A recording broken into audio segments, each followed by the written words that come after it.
শত্রুর কবলে পড়ে আছো, শত্রু তোমার ক্ষতি করছে। দেখবো শত্রুর কি পরিণতি।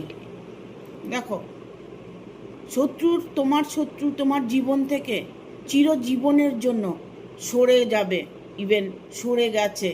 যে তোমাকে এতদিন কষ্ট দিয়েছে, যে তোমার সঙ্গে এতদিন ছলনা করেছে, তার সাজাতে সে ভোগ করছে।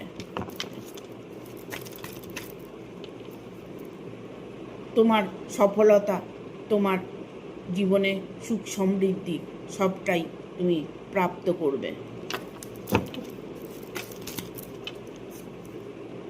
তুমি মনের দিক থেকে ভালো মানুষ, তাই তোমাকে মানুষ এত হিংসে করে। তোমার ভালো মানুষই দেখে তোমাকে কষ্ট দেবার আপ্রাণ চেষ্টা করে, তোমার খুশিকে সে নষ্ট করতে চায়।